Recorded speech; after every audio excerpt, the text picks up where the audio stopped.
एक व्यक्ति को ठग मिला, वही बता रहे थे ना, वो सबसे पूछे मुझे ठाकुर जी कैसे मिलेंगे, तो इतने में ही सब बोलते मंदिर में चले जाओ, कोई कहता परिक्रमा लगाए आओ, कोई कहता ये कर लो, लेकिन नहीं मिले ठाकुर जी। तो रोता रोता एक गली में पहुंचा, तो वहां से एक ठग आ रहा था, उससे पूछना कि मुझे ठाकुर जी कैसे मिलेंगे। तो ठग ने देखा, बोले कि इसकी स्थिति बड़ी भावुक है, रो रहा है और ठाकुर जी से मिलने के लिए बड़ा व्याकुल है, लेकिन इसके हाथ में 2-3 सोने की अंगूठी हैं, गले में एक चैन भी पहनी है, उसके पास में बैग है, उसमें भी कुछ तो रुपए पड़े ही होंगे, चलो इसको मिलवाते हैं ठाकुर जी से। बोले मेरे साथ चलो, मेरे पीछे पीछे चलो। और जैसे बोला पीछे, वो तो इतना उत्साहित हो गया, चलो चलो मिलवाओ ठाकुर जी से। जमुना जी ले गए। जमुना जी जाकर के बोले अब सारे वस्त्र उतार दो, अपने झोला रख दो नीचे। वस्त्र उतार दिए तुरंत। बोले कैसे मिलेंगे ठाकुर जी? बोले जितना पहना है सोना चांदी सब उतार दो। सब उतार दिया। बोले बस एक वस्त्र में रहो, जाओ कंठ भर जमुना जी में खड़े हो जाओ। तुरंत चला गया। अब उसको ठंडी कहाँ लगती है, उसको गर्मी। जिसको ठाकुर जी से मिलने की इच्छा हो उसको फिर बाह्य व्यवहार, फिर जिसको प्रेम हो गया हो ना, उसको ना भूख लगती है, ना प्यास लगती है, ना नींद लगती है, ना ठंड लगती है, ना गर्मी लगती है, कुछ नहीं लगता। प्रेम अद्भुत वस्तु है। हम आप सब लोगों को जो होता है वो आकर्षण है। हम आप सब लोगों को जो होता है वो संसारी केवल और केवल मोह है। बहुत 0.1% किसी जीव को प्रेम होता है। हमारा आपका प्रेम स्वच्छ नहीं है, लेकिन जिसको प्रेम हो जाता बाधित नहीं करती। अपने प्रियतम को अगर देखना है तो कितनी भी ठंड पड़ रही हो वो ठंड में जग जाएगा। अपने प्रियतम के लिए भूखा रहना है तो रह लेगा। चला गया, यमुना जी में खड़ा हो गया कंठ भर जल में और बोले नेत्र बंद कर लो। और नेत्र बंद करके श्री राधा पुकारते रहो। जब तक मैं कहूं नहीं तब तक आंख मत खोलना। जैसे ठाकुर जी सामने आएंगे मैं बोलूंगा कि आंख खोलो तभी खोलना। तुरंत आंख बंद करके खड़ा हो गया।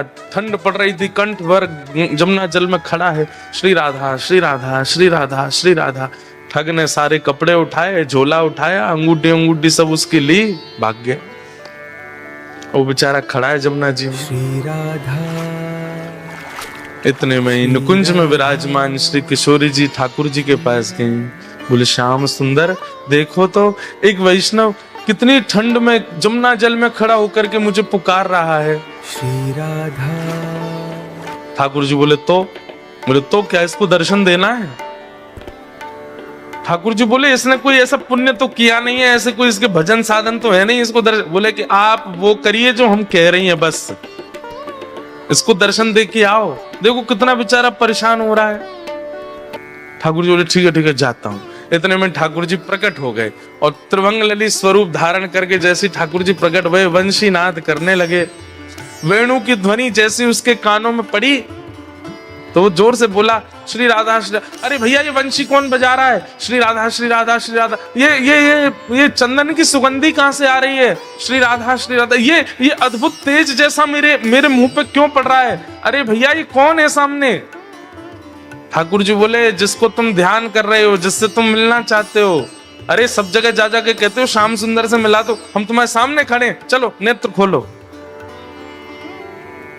वो बोला आपके बगल में मेरे गुरु जी खड़े, उनसे बुलवाओ, वो अगर बोलेंगे नेत्र खोलो तो ही खोलूंगा।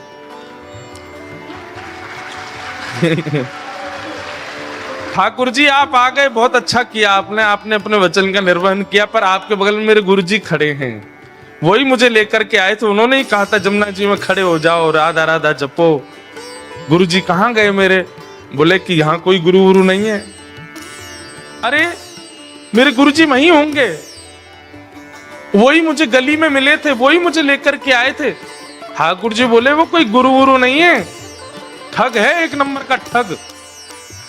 तो वो जो खड़ा था जमुना जी में बोला सुनो मुझे पता है आप ठाकुर जी नहीं हो। क्यों? मेरे गुरु की निंदा कर रहे हो? चले जाओ यहां से, आप ठाकुर जी नहीं हो सकते। जिन गुरु जी ने आपसे मिलवाया या आपको मेरे सामने भेजा भी, उन्हीं गुरु की निंदा कर रहे हो, मुझे आपको नहीं देखना। ठाकुर जी बोले बड़ा पागल है, हमको क्या जम जा सर्दी में। ठाकुर जी वापस आ गए। श्री जी बोली दिया है दर्शन। अरे श्री जी कैसे पागलों के पास भेज देती हो आप, मैं 20 मिनट से वहां खड़ा था, उसको बोल रहा था नेत्र खोल करके दर्शन कर ले, मेरे यूं कह रहा बगल में गुरु जी होंगे उनसे किब्बाओ। उसका गुरु वो ठग है, एक नंबर का चोरी करता है, ब्रजवासियों की चोरी करता है, उसको तो किसी दिन बताऊंगा मैं। उसको गुरु माने बैठा है। इनको इतनी बुद्धि नहीं किसको गुरु बनाना चाहिए, किसको मानना चाहिए, उसकी बात मान के बैठा है। श्री जी बोली या तो उसको दर्शन दे के आओ, नहीं तो हम नाराज हो जाएंगे। उसको दर्शन दो। बोले अरे वो गुरु की आज्ञा मानेगा। बोले तो गुरु को खोजो, पहले गुरु से बुलवाओ कि आंख खोल, दर्शन दे के आओ। ठाकुर जी बोले हे श्यामा जी आप कितनी भोली हो, कितनी सीधी हो। बताओ उस ठग ने जीवन में कुछ अच्छा नहीं किया, उसको मेरे दर्शन करवा दो। ठाकुर श्री जी बोली आप ये विचार क्यों करते हो कि किसी के पास योग्यता होगी तो ही दर्शन दोगे, अयोग्यों को दर्शन नहीं दे सकते।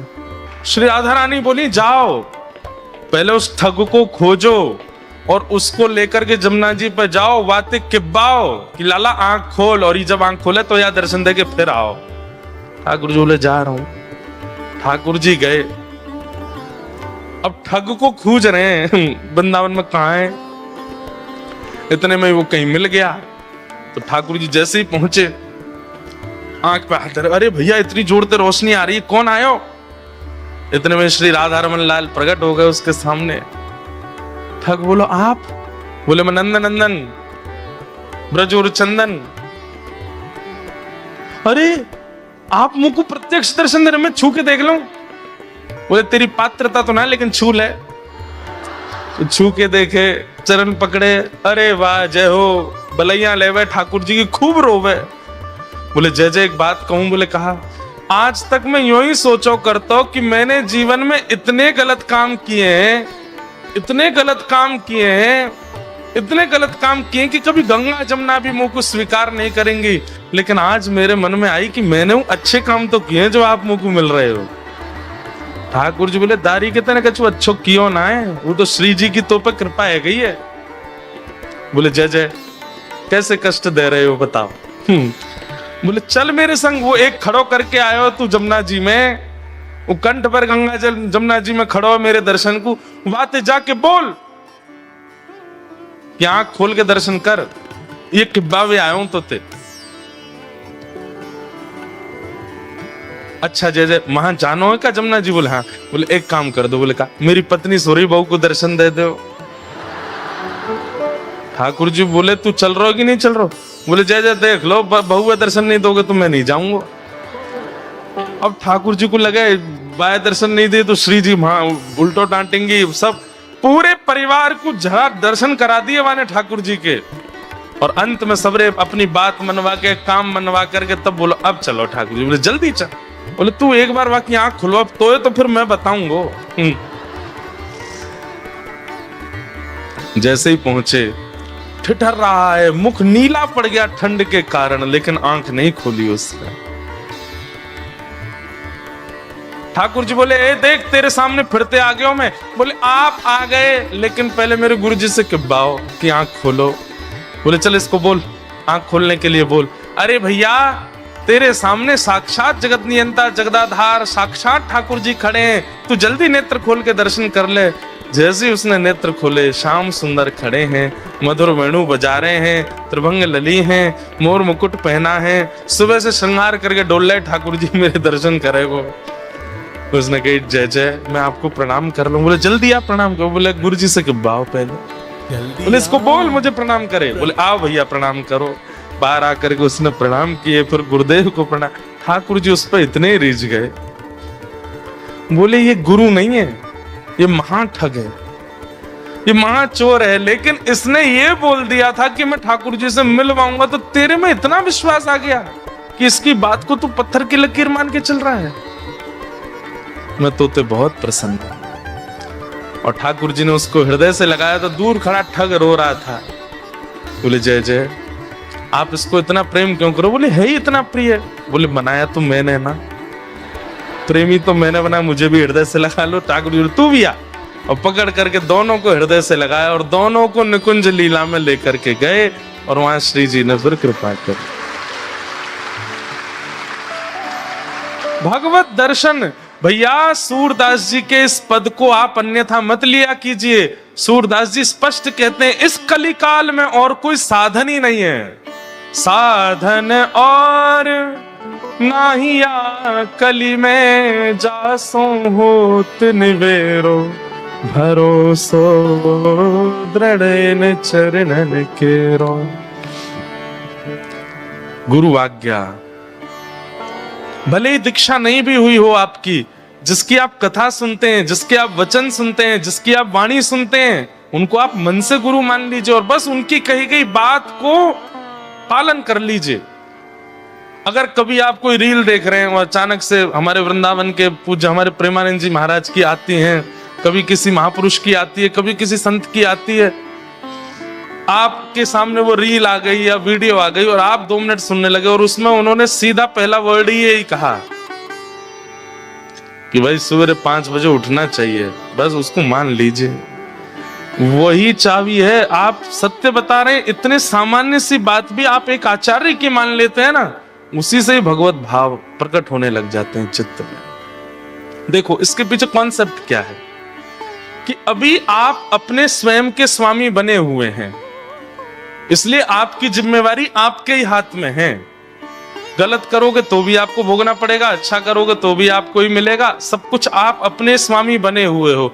लेकिन जैसे ही आप किसी के आसरतु होते हैं, जैसे ही आप किसी का आश्रय ग्रहण करते हैं, उसकी बात को मानना प्रारंभ कर देते हैं और वो व्यक्ति वैष्णव है, ठाकुर जी का भक्त है, तो फिर ठाकुर जी को चिंता होती है कि अरे बताओ ये इतनी दूर ऑस्ट्रेलिया में रहता है, इतनी व्यस्त क्रम में रहता है और फिर ये मेरे एक वैष्णव की बातें मान रहा है, अगर इसका कल्याण नहीं हुआ तो इस वैष्णव और मेरी इस पर कृपा और मेरा ये आश्रय है, इस पर अविश्वास हो जाएगा, इसलिए इसकी बातें पूरी करनी चाहिए। तो इसलिए आप जब किसी गुरु आश्रित हो जाते हैं तो ठाकुर जी को चिंता होती है कि भाई ये गुरु आज्ञा मानता है और अगर इसका कल्याण नहीं हुआ तो गुरु शिष्य परंपरा नष्ट हो जाएगी, इसलिए ठाकुर जी फिर कृपा करते हैं। तो चाहे सूरदास हो, चाहे कुंभनदास हो, चाहे रैदास हो, चाहे मीराबाई हो, सबको दर्शन गुरु कृपा से।